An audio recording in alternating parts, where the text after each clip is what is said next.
Thorcast is brought to you by Focus Fitness.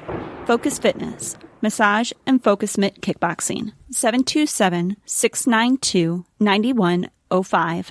Focus Fitness, 727 focuses on you. 692. De-stress, 9105. With kickboxing for mental and physical fitness.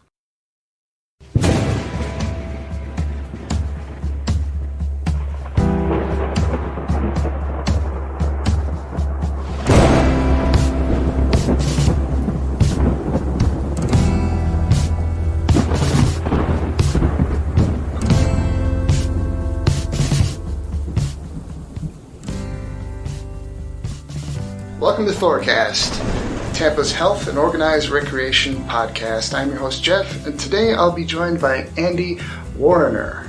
He is running for Florida House District 64. Sir. Nice to meet you. Likewise. Again, yes. Of course, there was a shooting today. It's all too common. You have a bit to say on that. I do, actually, and I can jump right into it, really. I look at the Parkland shooting in West Palm Beach affected me in a profound way.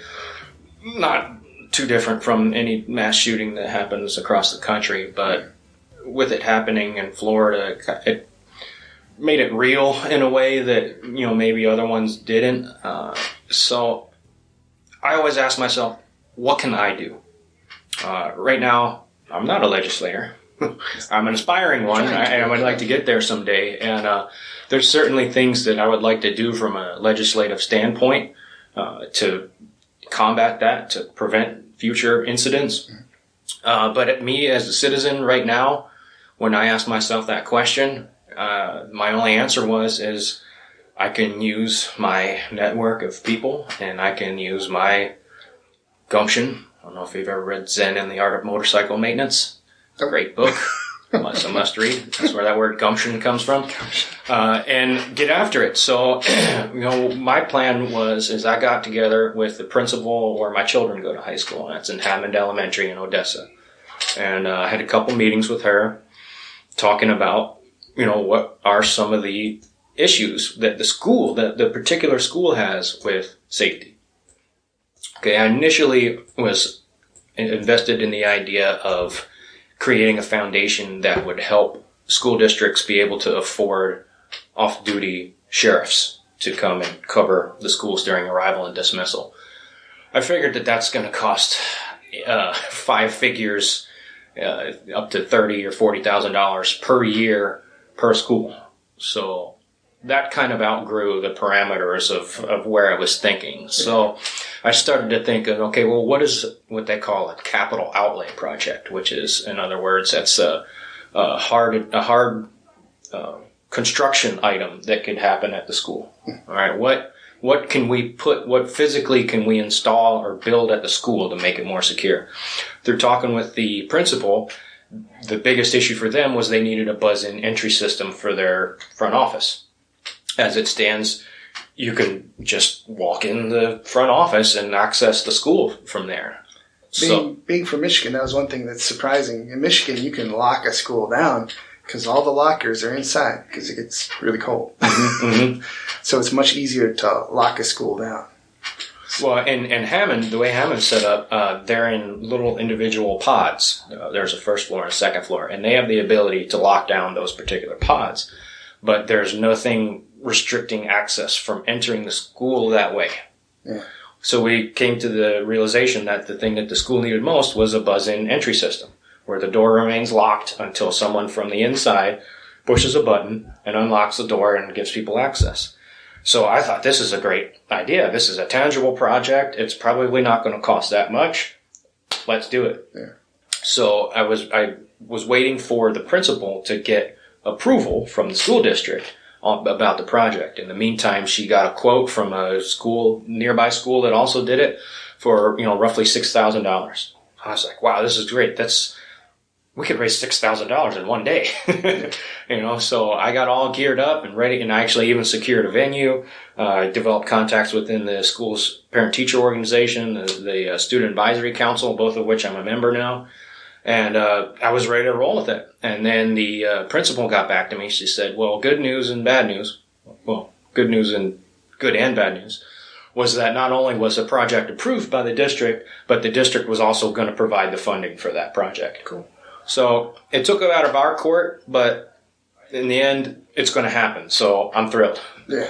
But having let that project get off the hook, I started to ask myself, okay, well, how can we prevent this in the future? Well, the answer is just to cut out the middleman, is to go directly to the school district. So that's what I did. I approached the chief operations officer and spoke with his assistant. And through this foundation, which we're still in the process of forming right now, we're reaching out to individuals to create the board of directors. Obviously, myself is going to be one. My father, who is my campaign manager, is going to be another. So we're reaching out right now to members of the community who we've targeted specifically to bring on board as directors. And from there, we file the paperwork with the IRS, and the foundation kind of takes off from there. But I met with the school district, and again, an operations officer, and apparently, from talking to him, there are going to be an entire list of projects from schools all through the district that go through a vetting process as far as their feasibility, what's the cost efficiency, and all that. So what I wanted was to be able to kind of sit in on it and see which projects were approved, and then which projects are going to go ahead and have state funding for it through the Senate Bill 7026. And I'm certain that a lot of those are going to fall through the cracks. I mean, there's going to be a certain number of them that are going to be approved that there's just not enough money for. Well, what's the plan right now? Hey, camera woman, you're a teacher. What? Well, here in Pinellas County, they are looking at putting a security officer in every single building, which is very, very expensive to the point where the increase for actual spending on students next year was less than $1. I don't remember if it's 74 cents or 47 cents, but it was less than $1 that we get as an increase to help pay for actual funding for our students and for paying teacher salaries and everything. So basically we're told there will be no raises next year because everything's going to pay for an officer, that the state provided funding for the officers but not for teachers. So otherwise they should have given you more money. Yes. That's as usual. That's the inherent problem with Senate Bill 7026 is that it mandated school districts to hire a security officer for each school. Most elementary schools, at least in Hillsborough County, do not have one. I believe all high schools do, and I believe most, if not all, middle schools do. But the legislature did not provide enough money to pay for all those security officers. So different districts are taking different approaches. Like I believe Pinellas County contracted out directly with the sheriff's department. Pasco County, who has even a smaller budget, is working on hiring these security officers that have to go through vetting and clearance and all these hours of training. And in Hillsborough has a security detail, a security team that's employed through the district. So I think that's where it seems like Hillsborough County is moving in that direction now. But again, with all these funds being chewed up, getting extra officers on the campus, which is extremely important. It's leaving a gap in funding for the schools themselves, and in my opinion, especially for capital outlay projects, for hard projects. That's where the foundation would like to come in, is when they get that list, when they get the approved projects, they can have this one and this one are funded, but this and this one are not. So then what we would do as a foundation, we would identify what are the highest priority projects and then go in directly with the school, work with the PTA, work with the student organizations, and have a fundraiser or fundraisers and raise the funds for the project. And then again, this is through talking with the district. We would then give that money to the district, and the district would earmark that amount of money for that particular project for that particular school. So you're going to be a very busy man. I'm already an extremely busy man. That's just one of the many projects that I have going right now. Well, speaking of, taxes and utilization of taxes. Where is that? Talk about the corporate tax rate. Okay, we're going up to the federal level now. Yeah. I usually like to steer the conversations toward the state politics. The federal policies can be really... If you want to, that's... Well, I mean, I'll touch on it briefly. My main thing is this, the concept that the corporate tax rate is very high in the United States is true. It's higher than in most countries. We're also a first world country. We fix roads and we build bridges. So, it's inherent that we raise the funds to pay for those projects. Yes. What I believe the current administration's idea behind cutting the corporate tax rate is that companies that hide their profits offshore will now bring that back. That's a loose, to put it lightly, that's a loose assumption, in my opinion. Corporations want to make money, and they're going to do pretty much anything they can in order to increase that bottom line. You don't give the reward before the task is done.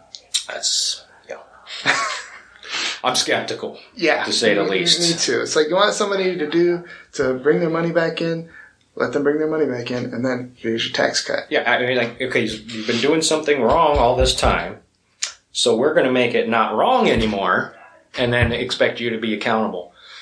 Hey, it might work in some cases. What was it? It's loose reasoning. Tax holiday? Is that what they call that? Something like that?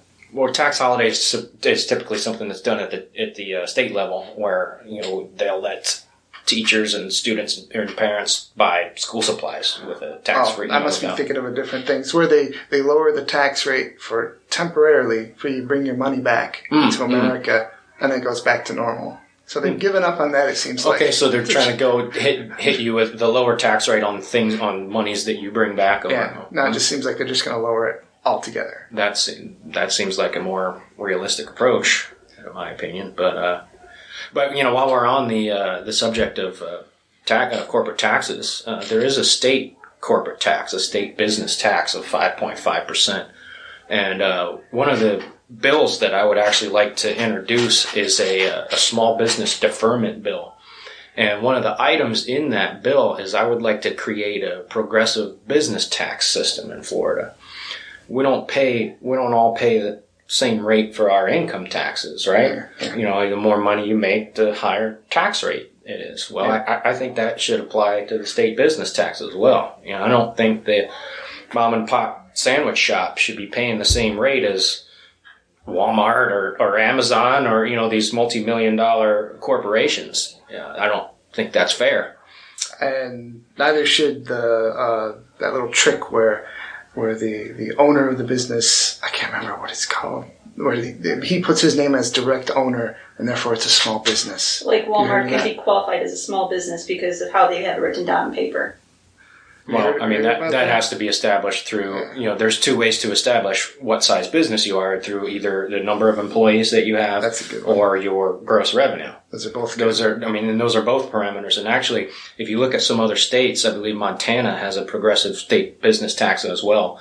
And I forget what the details of theirs are, but I've been looking at different programs across the country, and they have small to large businesses that are ranked based on either the number of employees or gross revenue. I just feel like the smaller the business, the more hand they need in getting successful. Yes. That moves into the second, what's really the primary part of this bill that I like to introduce, the small business deferment tax, is that I would like to allow small businesses to get a deferment on their licensing fees for the first 2 years. And taxes for that matter, for the first 2 years. So many businesses fail in the first and the second year. I think I've seen statistics on that. Well, I understand why. The business, you're trying to develop a clientele. You're trying to develop, an audience for your product or your service or whatever it is. In the meantime, you probably have a huge loan that you took out. You probably got rent or a mortgage on whatever physical building you have. Yeah. So you have all this expense that's crushing you down while you're just starting out to try to develop your clientele. Yep. I mean, that is what forces small businesses to shutter. So if you just got a deferment for 2 years, I hope that it would allow many more small businesses to kind of get their wings, get their wheels, if you will. I bet it would. And get to a more stable place. Yeah. And it's not a huge hit to revenue either, because it's only a deferment. It's not like, okay, I'm never going to pay my licensing fee. No, you're going to pay the licensing fee in 2 years. Yeah. So the state will eventually get that money. It's not like we're removing those funds, that revenue away from the state budget. We're just postponing it for 2 years. So I think it would be a wildly popular idea. I'm actually planning on having a small business symposium this summer, where I invite small business owners, and especially prospective small business owners, to come and just kind of sit down with me in the room and just share ideas. Like what has kept, if you've launched a small business and it's failed, what were the factors in its failure? If you launched a small business and it succeeded, what were some of the biggest obstacles that you had to overcome in order to get to that place of stability? And I want to just hear from people, and that's the way I am with a lot of the issues is, I certainly have my ideas and things that I've formulated and information that I've taken in, but you can't really say you're an expert on the situation until you bring people in that are part of that and dialogue with them. Yeah. And I think it's a great way to engage the community, and I think it'll be really beneficial. Make sure they don't wiggle around the two parameters of the employees and the gross. Right. You have to have pretty specific guidelines about what that is. And let me see. Solar energy. Would that be a good topic? Solar energy. We live in the Sunshine State, and currently it is illegal for anyone besides a utility company to sell solar power, and that's like one of those. What? It's like, really? What? That's crooked as a question mark. Yes, indeed, and it's just it's keeping people from being able to profit from solar power in the state. And, it's monopolizing it for the utility companies. And, I think the utility companies can be a part of it. There's no reason that we have to exclude them altogether from it. But citizens should be able to wheel and deal in solar energy. Like let's say I buy a 4-unit apartment building. Yeah. Okay. I want to go and I want to have solar power there, okay? So I build panels on top of a unit. It is illegal for me to then sell that power to the residents. I have to sell it to the power company, and then the power company has to sell it back to the people. And usually you're losing money on the rate. Well, and voltage from transfer. Well, and there's the transfer. Yeah, I'm not sure about the science of that. But it just seems absurd that somebody that owns a building and puts solar panels on their building can't sell what they produce. That seems insane to me. And that's one of the things I'd like to fix. Will the energy company pay for you putting the solar panels up on your roof? No, I mean you can get it. No, yeah. Well, okay. That's a setup question. Yeah, of course they're not. And do they really want to go solar right now? I think they're just kind of getting their mitts on it so they can have it for when they're finally ready to do it. They own it. Well, we've done so much waiting for entities like that to get their stuff together. That translates to the pharmaceutical industry as well. You want to talk about medicinal cannabis. Why is that so slow coming? Well, that's because you have the pharmaceutical companies that don't have their fingers into it yet. And the beer companies. Yeah. And the prison unions. All of this is happening because these big businesses don't have a corner on that market yet. And if we wait until they have a corner on it, then there won't be any competition. Yeah. And we're capitalists, right? Free market. Don't get me wrong. In theory. In theory, right. But capitalism is about competition. It's like free market as long as we win. Yeah, right. As long as we own all the outlets. It's fine. All right, let me see. The environment. You wanted to talk about the environment. There we go. Yeah, this is when people ask me, what's your most passionate issue? Well, there's a lot, but the environment is probably the biggest one for me, and because I see it as more of a race against the clock than almost any other issue. Obviously we want to prevent the next school shooting. So that's a huge issue. But as far as land acquisition goes, we're in a race against time. We're in a race against development. And if we don't start making moves yesterday, we're not going to have the type of place that we'll be proud to pass on to future generations. As it stands in Florida, we still have a lot of wild space, especially in the central part of the state. I'm going to plug this nonprofit that I love so much, the Florida Wildlife Corridor.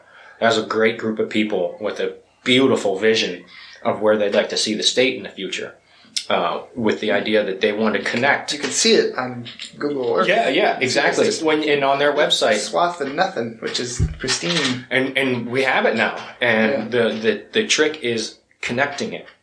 It's one thing to have, you have this nice patch here, you have this nice park here, you have these other things kind of spread out, but it's the connectivity of it. So animals aren't trapped. Exactly.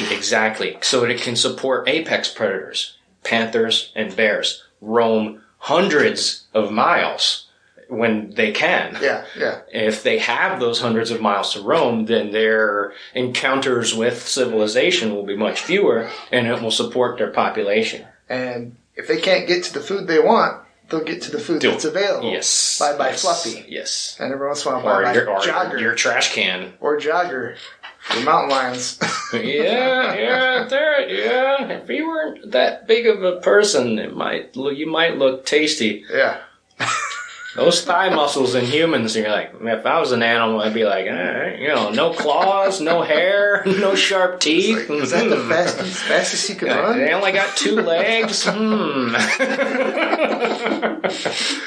But to go back to that, in 2014, we voted on Amendment 1, the Florida Land and Water Conservation Amendment, and it was a state constitutional amendment requiring a 60% mandate. Well, 74.9% of the people in Florida that voted that year voted in favor of that. To me, I've never seen a greater mandate from the people of Florida than 75%.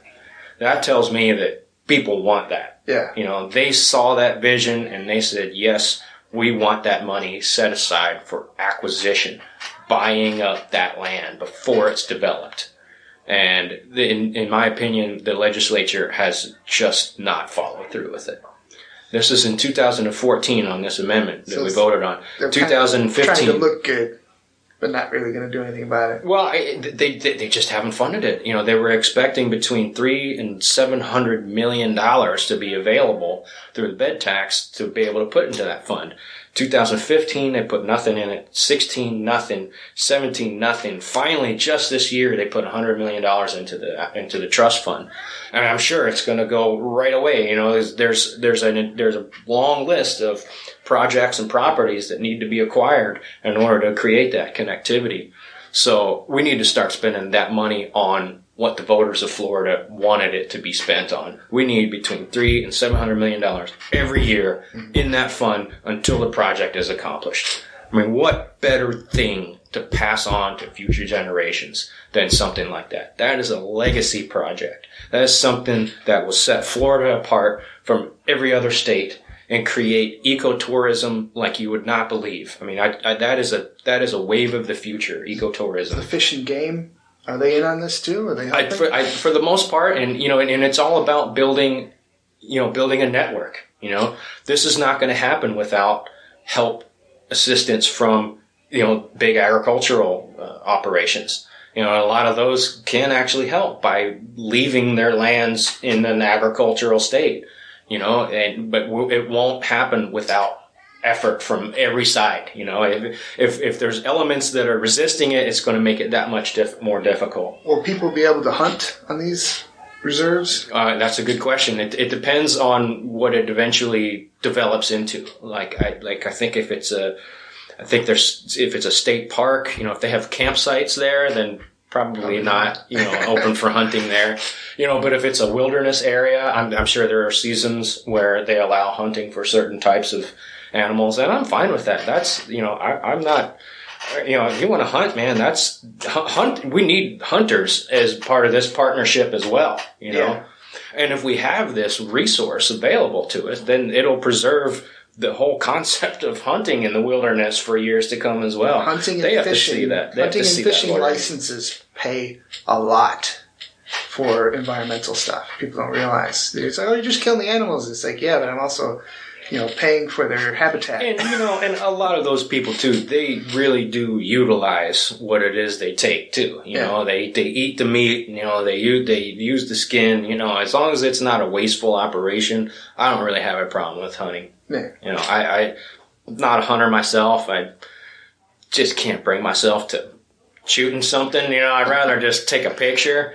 But I understand that that's part of the human character, and we need to work together, with hunters and fishers in order to make that vision a reality. Yeah. Being from Michigan, a lot of hunters. I'm probably like the only person you could find in like 50 square miles that didn't hunt. Oh yeah, and her too. But.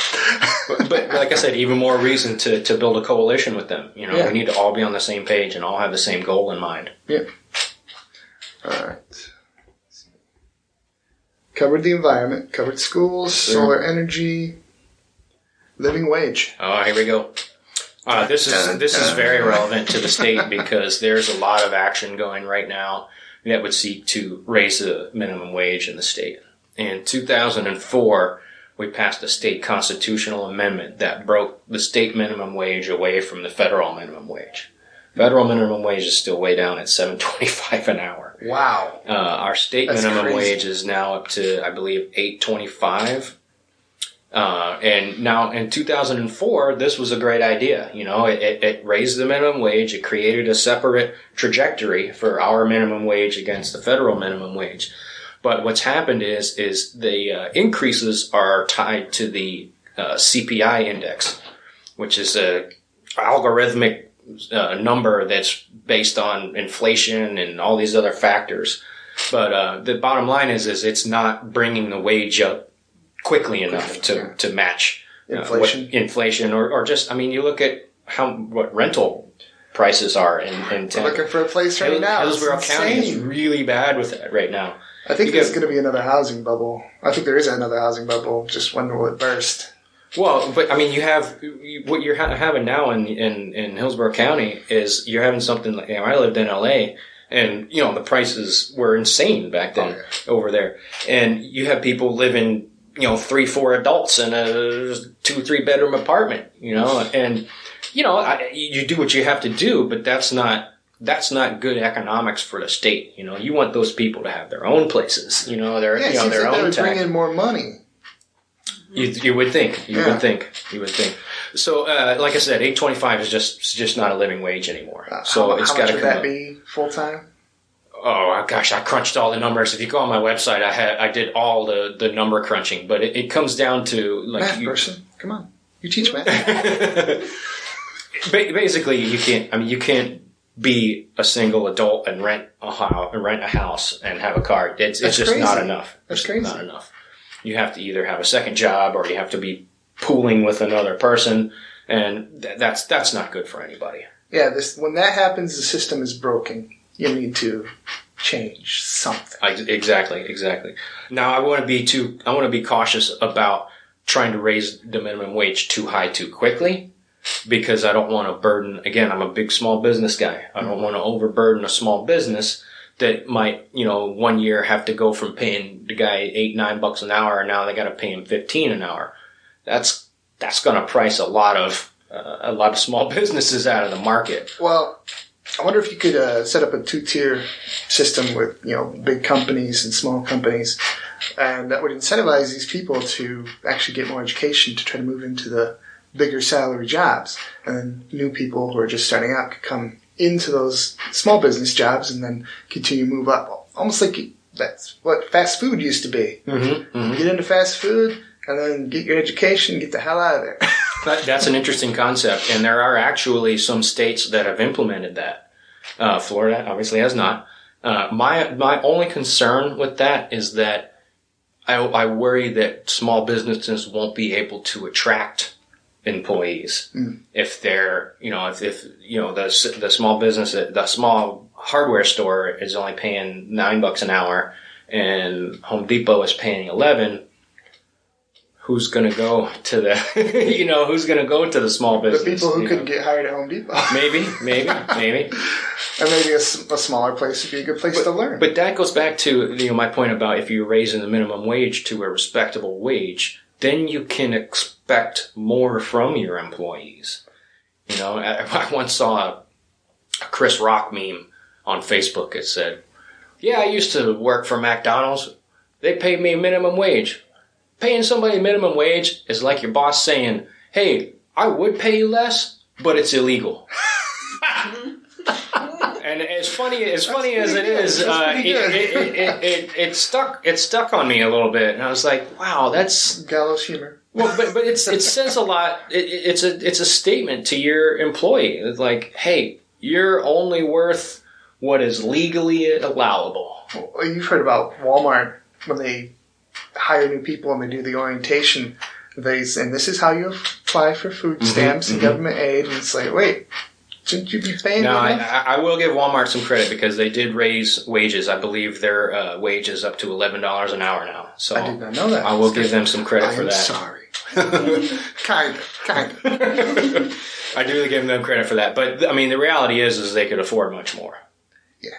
And for the state or the federal government to be indirectly subsidizing multi-billion-dollar industries like that is insane, in my opinion. Yeah. We don't have enough money, as you mentioned, to pay our public school teachers, but we're okay with providing public assistance to employees that work at a company that the people that own the company own more wealth than the rest of the 90% of the people that live in the country. That's spooky.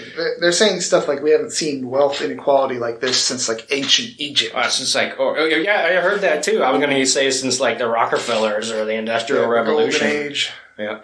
But you remember what happened after that time. Well, the crash, but then you had a huge push into social programs. You had antitrusts and monopoly breakups. You had a huge labor movement at that time. Which worked pretty well.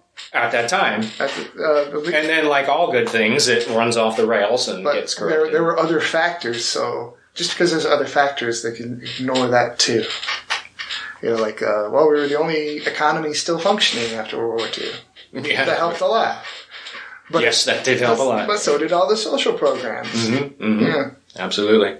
So, just to inform people out there, there is a current citizen-initiated constitutional amendment right now that's being spearheaded by the attorney John Morgan that would raise the state minimum wage to $15 an hour by 2026. That $15 an hour wage is a little bit frightening to me because I worry about small businesses being able to handle it. But 2026 is a long way away. Yeah. I wonder if that is a living wage by that time. Just divide by the number of years left and then just... Well, it's just to give you an idea that there are things out there. In fact, your viewers and listeners might encounter somebody that is trying to collect petitions for that. There is a big push to get it on the 2020 ballot. It's too late to get anything on the 2018 ballot, but there's a push to get it on in 2026. What I would do is I would actually, and I've learned this through talking with small businesses, is the one caveat that I would make sure to put in there is that the minimum wage law applies to adults 18 and over. Okay, because even if it's in 2026, if you've got to pay a high school kid, now this is not to disparage a high school kid in any way, but if you got to pay a high school kid $15 an hour, whereas there's an adult that's 21 and up that's supporting a family, that high school kid ain't going to get the job. Yeah, unless he's been patriated from his parents. Yeah, right. But I think the $15 an hour is going to price out. It's good for somebody who's living at home with their parents. It's somebody that's independent. Right? I'm sorry, the under 18. Right. Yeah. I got that. Yeah. So I think that there should be, a disclaimer or an exclusion in there for, adults under 18 because you're going to price high school kids out of the market. Plain and simple. At $15 an hour. So there's all kind of details that need to be worked out. But, if your listeners want to be aware of that, you can check out John Morgan's site or the Department of State website. Morgan & Morgan? Yeah. He's the main push behind it. And he's also trying to get cannabis legal because he is trying that also. Does his brother have cancer or some kind of I believe neurodegenerative? it was his father that ended up dying from it. That he administered it to his father and it eased his passing. I think that's where Morgan's, real life experience with that is. Lost some family too. Yeah. You did? Yeah. Oh yeah. So Yeah. The fact that it provides relief for sick people and they're not allowed to access it, that's a crime. I actually have a science show that I do as well, and I did one on, I'm not just going to tell you how that cannabis can help cure cancer, kill cancer, that kind of thing.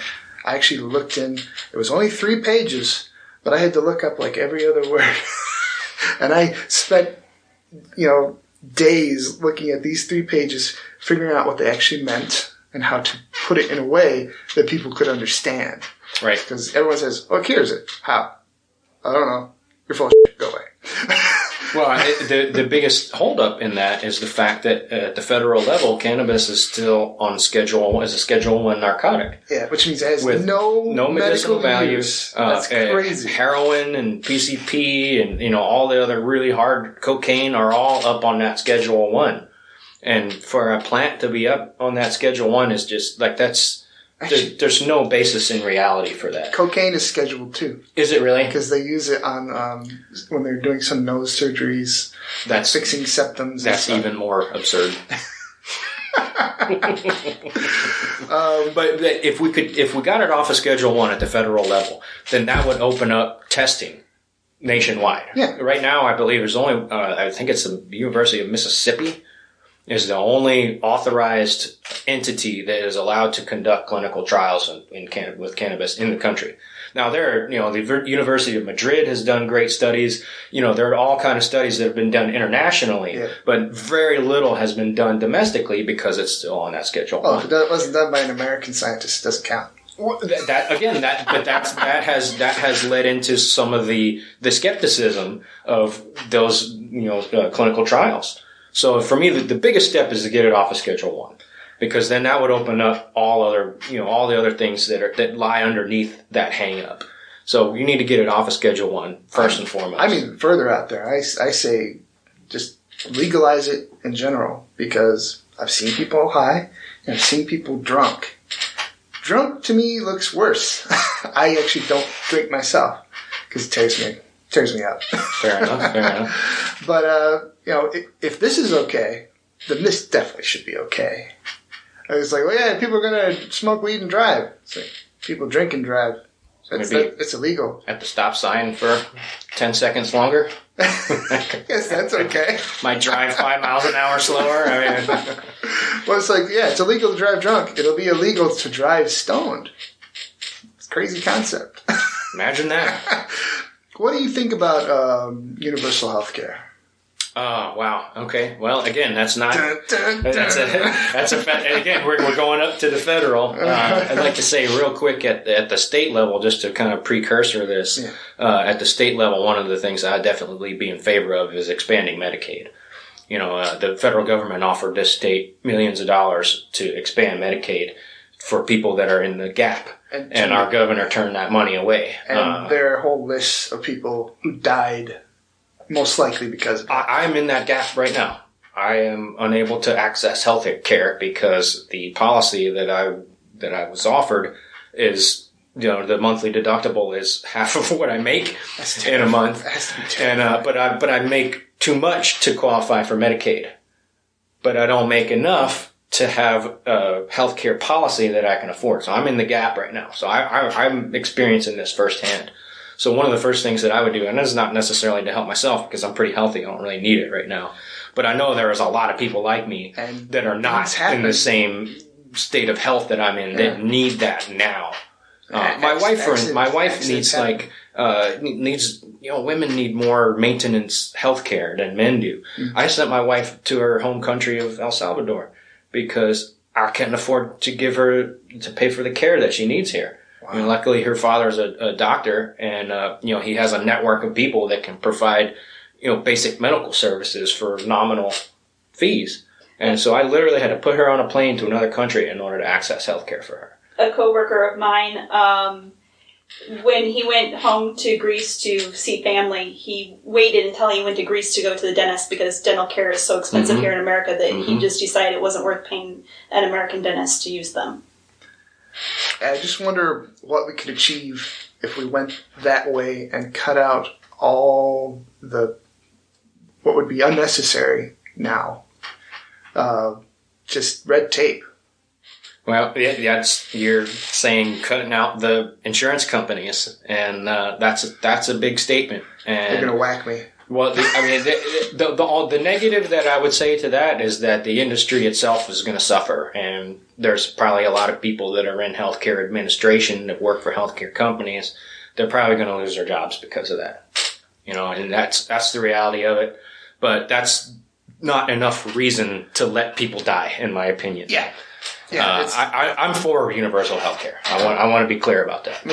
I support the idea of access to universal health care. Yeah. No one's still upset about the farriers, the shoe horses, the people with shoe horses. Sure, farriers lost their job. There's tons of them. Most of them lost their jobs. I'm from Keystone, Odessa area, and you still see guys over there that run their little trucks and go on shoe horses. But for most of the time, not a tear shed. Right. So things change. The ideal thing would be that those people would then find other work in a similar field, in the same industry. Well, if more people could have access to healthcare, we would need more doctors' offices and thus more secretaries making appointments, and then those people could move into those jobs. That's a valid point. But in the United States, we spend more per person on healthcare than almost every other industrialized country on the planet. Why is that? Is it because the service is that much better? Well, the service maybe is a little bit better, but that's no reason why we have to spend the most per person. Actually, as far as I know, we are not ranked number one in patient outcome. No, we're not. Oh, we're definitely not ranked at number one. We're probably not even in the top 5. I think it's around 30. It's down there. It's scary. Well, but the answer to that question is that healthcare administrator middleman. The CEO of United Healthcare makes take a breath, $67 million a year. Jeez. I'm like, I think I know where some of that money's going. I think maybe if we cut that part out of it. See, and we're not saying that people don't deserve to be rich. It's just the definition of what rich is has changed a lot. Well, and it comes down to how much do you need? Exactly. And what are the consequences of your needing so much? I got a great way to save that company $66 million a year. Pay the CEO $1 million a year. And all of a sudden that company has saved $66 million a year. And the guy's still a millionaire. I give it 5. I'm nice. You're nice. Yeah. But that's saving you $62 million a year. Yes. I just don't get healthcare should not be a for-profit industry. That's my biggest thing. Well, okay. Life, liberty, and the pursuit of happiness. Kind of forget about the life part sometimes. Because it takes healthcare in order to lead a good, a healthy life. Yep. And financial security. And so many people get into debt over healthcare. All right. Let's. Yeah, boy, I could go on about that one. Home rule. Home rule. Oh, that's a good one. There's a bunch of stuff going on right now that's really interesting. I'm sure you've heard that there's a lot going on with the Hillsborough County Commission. One thing is that there's a proposal to take the 7-member board with 3 at-large seats, the 3 countywide seats, and turn it to a 9-member board with 9 different districts. The reasoning behind that, at least from what I've been able to discern, is that they feel like the people in the specific areas would be better served. Because right now there's 4 districts and 3 at large, so they feel like the 4 districts are too large of an area to service adequately. and that they feel like that if they had 9, then you're only representing a smaller part of town, and it might be better attention in that area. I don't see it that way. I don't see it that way at all. In fact, the biggest problem that I have with it is that me as a resident of Hillsborough County, if we go to the 9 individual county commissioners, I then only get to vote for one of them. One of the 9. In the current format, I get to vote for 4 of the 7 commissioners. I get a personal say in the majority of the board. And that's disenfranchising for me as a voter to move to a 9-member district. I'm not a fan of that at all. Why are they changing? Could they? They're not changing. It's just been proposed. They're going to do, I guess, a feasibility study, which leads me into the next feasibility study that they're doing. Is they're looking at the idea of creating more municipalities within Hillsborough County, which I think is a good idea. There are pros and cons to it, definitely, but I think overall and in the long run, it would be a great idea. Where I live in Hillsborough County, Keystone Odessa area, I think is an area that's prime for that. That's very, Keystone Odessa has very specific boundaries about where Keystone Odessa ends, like the borders. So it wouldn't be that hard. And there are people, there's a Keystone Civic Association, there's other groups, civic groups that are already organized in that area that I think, your city council or whatever could be drawn from those people that are already very involved in the community and very aware of what's going on in their community. So I see that as potentially being a very positive thing. And that would solve the issue that they want to solve by going to the 9-member districts. Because then if you have a municipality, then those people are hyper-focused on what's going on this street, on this pothole, on this traffic intersection that has gridlock. I think the focus on that specific area would be a lot better. You'll still have somebody looking out for and calling and harping on the representatives. Right. Well, and a lot of those decisions that we now have to drive down to Kennedy Boulevard. I don't know if you know where Keystone Odessa is, but it's way up in the corner of Hillsborough County. It's not easy to get down to Kennedy Boulevard for a BOCC meeting. That would make the local government much more accessible and combat what I think is one of the biggest problems in this country and in the state is disenfranchisement, voter apathy. I think if a lot of those decisions were made at the local level, where if you wanted to be part of the conversation, you could drive 10 minutes to the local civic center or public park or whatever and be part of that conversation. I think that would go a long way to enfranchising people in those areas. And, for comparison, Pinellas County is also in my district too. Pinellas County has like a third of the population of Hillsborough County, but there are 24 municipalities in Pinellas County.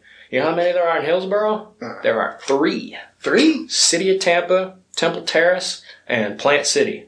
That's it. That's it? And that sprawling 1.4 million person county of Hillsborough, we have just 3 municipalities. Nothing on the whole north side. That's weird. It's odd. It's odd. I'm fairly certain that the county commissioners, they see that, and that's why they have voted, I think, 5-2 in order to conduct a feasibility study to see if that's a possibility. I certainly think Keystone Odessa would be a good one. Lutz would be a good one. Maybe Keystone Odessa Lutz could all kind of go together.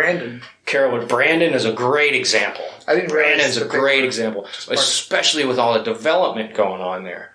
There's a battle between people that want to keep things a certain way and people that want to change things a certain way. And if those decisions could be made in that area, by people that... We are experiencing technical difficulties. Please stand by. Thorcast is brought to you by Focus Fitness. Focus Fitness, massage and focus mitt kickboxing. 727-692-9105. Focus Fitness, 727 focuses on you. 692. De-stress, 9105. With kickboxing for mental and physical fitness. Sometimes you just want to hit something. When you work out with my husband, you'll hit focus mitt pads. Jeff has leveled routines for beginners to experts. You'll learn effective defense and offense techniques while engaging in an energizing, fun workout. Call 727-692-9105. Focus Fitness, 727 focuses on you. 692 De-Stress 9105 with an in-home massage for mental and physical fitness. Traffic is obnoxious. Do you really want to have another place you have to drive? Save yourself the stress. He'll drive to you. I can attest an in-home massage is best. Instead of red lights and errands to run after massage, get your massage, then veg on the couch. A Focus Fitness medical massage focuses on fixing the things that keep you from moving. 727. A Focus Fitness sports massage focuses on keeping athletes limber. 692. A Focus Fitness stretching massage allows you to stay in your sweats, while Jeff focuses on getting your limbs back in action. 9105. A Focus Fitness relaxation massage focuses on easing away the stresses of the day. Call Focus Fitness, Massage, and Focus Mitt Kickboxing. Call 727-692-9105. Focus Fitness, Massage, and Focus Mitt Kickboxing. Focus Fitness, focusing on your mental and physical fitness. Focus Fitness. That's focus, the letter J, fitness.tumblr.com. And now back to our irregular program. Okay, so we were wrapping up about home rule. And, we're talking about, the idea of creating more municipalities within Hillsborough County. And that speaks back to one of my concepts of home rule. And again, that speaks to voter disenfranchisement. I feel like when you feel like you're more a participant in the decisions that are made and where you live, you're going to be that much more involved in the community and in the electoral system. I feel like when all the decisions are made in Tallahassee, it disenfranchises people. I feel like, how many of you out there have traveled to Tallahassee? I have to admit, I have not, but I do go to the county commission meetings. If there was a city council, I'd probably run for it, but I would certainly go to the meetings and be a part of that.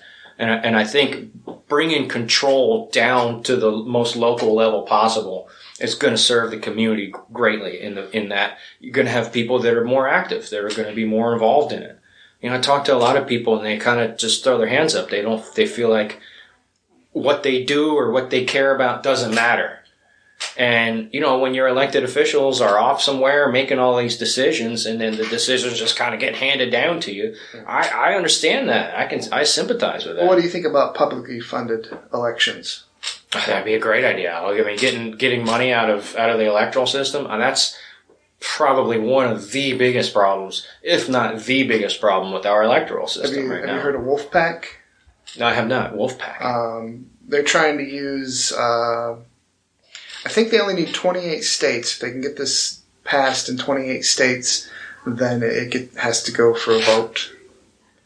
At the national level? Yeah. Right. It surpasses, it's like adding an amendment to the Constitution with surpassing having the national level have to deal with it. If it passes a certain percentage of states, then it's in. And they've been working on this for a few years now, and they have gotten it through some states. Okay. Well, yeah, that's public campaign finance would solve a lot of problems. The electoral system is so tied to how much money you can raise. That's you want to get written up in the newspaper. Well, you raise $200,000, and guess what? You're going to get in the newspaper. That's like the indicator of how successful a campaign is going to be, based on how much money that it raises. Yeah, and that ain't right. Yeah, well, you hear Nancy Pelosi talk about why is she qualified to head when she's heading the DNC. Is she still heading the DNC? Oh, gosh, I don't know. She's the minority leader. Yeah. She says, why am I qualified? Because I raised the most money. Yeah, okay. Now, if that was all from $20 donations from millions of people. Wait, who are you talking about? Okay. Bernie Sanders? Well, his what he did in 2016 in the Democratic primary was inspiring. To see so many people rally to that was kind of gave me a little hope. I'm like, wow, so this independent guy, now he ran in the Democratic primary. Don't get me wrong. I'm going to be honest with you too. I changed in 2016. I switched to that party so I could vote in that primary because I was very excited about the excitement behind Sanders. He broke Barack Obama's fundraising record. Now, not for the most money, but for the most number of donations. And he didn't even run in the general. So, raising a lot of money is interesting, but it's like, okay, well, where did that money come from? Oh, I raised $20 million. Well, 10 of it was from this money bags, but I didn't not millionaire. beholden to them at all. Yeah. Until I want to get reelected, then I guess. Yeah, and do you think that the $25 that I donated to Bernie Sanders' campaign, you think I have his ear now? No. Typically, you give it to him because you agree with him already. Exactly. Rather than donating with the idea that you'll be able to wield influence over that person. Yeah. That's really a problem in this country, and at every level, too. Well, look into Wolfpack. Look into... I will. Wolfpack. Just Us Democrats. Just us. Okay. I'll try to stay out of the partisan thing, but, look, I'm also not afraid to, if I see a candidate that I like, I don't care if they're in the Democratic Party. I don't care if they're in the Republican Party. I've listened to Doug Jolly, who's a Republican. Is it Doug Jolly? That's his first name? Or is it David Jolly? No idea. The guy that's running, he's with Patrick Murphy, that they're thinking about running on a split ticket for governor. Mm-hmm. Anyhow, Jolly, I liked a lot of what I've heard him say. And there are perfectly reasonable Republicans out there. There are perfectly reasonable Democrats out there. The smaller you get, like the smaller government you get, the more reasonable Republicans. Indeed. Why? Because they have less influence from the major, campaign contributors. Yeah, public finance would be huge. You'd have people that actually have to run on their merits and that's good. Yeah. Serve their constituents instead of hamming it for donations every term. All right. What do we have left? Did that? I think you might have all my little bullet points there. Big government versus small government? Yeah, I think we kind of touched on that a bit. It's not a bad thing to mention preemption. The state legislature is passing a lot of things through bills and statutes and whatnot where they're preemptive laws, which a preemptive law prohibits a county commission or a city council from passing any rule or ordinance that would violate that. Now, there are some things that I think the state should have the ultimate authority on. And if this is a great example. The county commission the Hillsborough County Commission wanted to be able to restrict where firearms could be carried, with regard to certain buildings and whatnot. Now, that is really something that should be a state law, because if you have different carrying laws in Hillsborough versus Pinellas versus Pasco County, from a law enforcement standpoint, that's almost impossible to deal with. Yeah, you go to somebody's house and didn't realize you're in the next town over. Oops. I drove through 2 counties just to get here today. That's a great example. There you go. So there are some things that I believe should be state preemptive, that should be ultimately the state's authority. But there are some things that should not. Yeah. For instance, if the state was trying to pass a hydraulic fracturing bill that had a preemptive clause in it, that if that bill passed, it didn't, thank God, but if it would have passed, that it would have prohibited municipalities or city councils or county commissions from being able to ban hydraulic fracturing in their jurisdiction. And that I have a problem with. Yeah. And that affects the people in that county, and it affects everybody. But that should be something that's decided at the most local level possible. Especially Florida. Florida is literally full of water.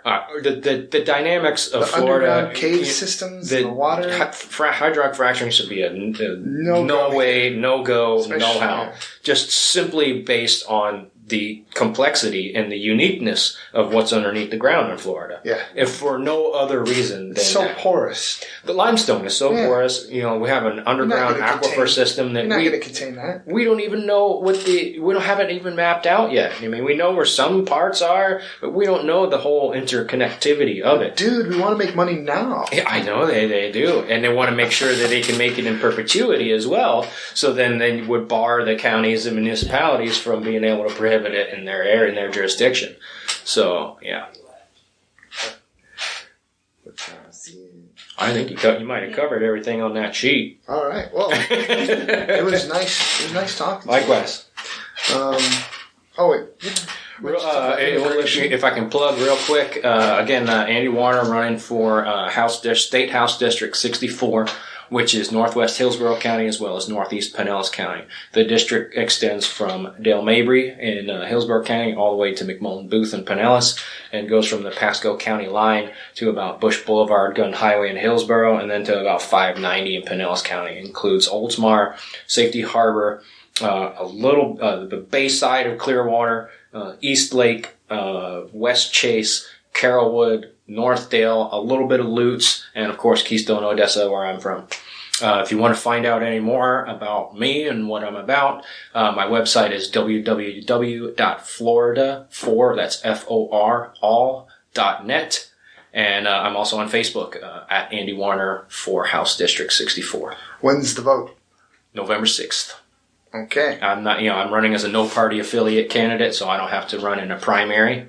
So I'll just be running in the general, and that vote is November 6th, which is a very, very important election. There'll be a new governor that we'll elect in November. Bill Nelson's U.S. Senate seat is up, and he's currently running against Rick Scott, and I'm sure there are plenty of other candidates as well, which you should check out. If you want to know more about what's going on in the election, go to the Department of State website, okay? On the Department of State website, you can access the candidates and committees page, and you can go on and click on the general 2018 election. It will tell you every single candidate that is running in a statewide race, what house they're, what seat they're running for, all the registered candidates, what status the candidates are in. You can then go in and access that candidate's profile. On that page, you can also submit queries to find out where their campaign contributions are coming from, where they're spent, and it'll also have information about where their website is, where their mailing address is. I highly encourage everybody that's listening to this to get on that website and familiarize yourself with it. Don't go in there November 6th wondering who these people are. Get on the net, get on the Department of State website, and find out who is running. Give yourself the best opportunity to make the best decision that you can. If that's for me, great. If it's not, then fine, vote for somebody else. But at least you'll know. Well, I would vote for you, but I'm just outside your district. Yeah, well, that's okay. That's all right. You'll spread the word. It's all going to be word of mouth, and you'll tell somebody, and they'll tell somebody else, and hopefully everybody will go on that Department of State website. Find out. All right. This has been Jeff and Andy Warner. See you later. District 64. Have a great one. See you later.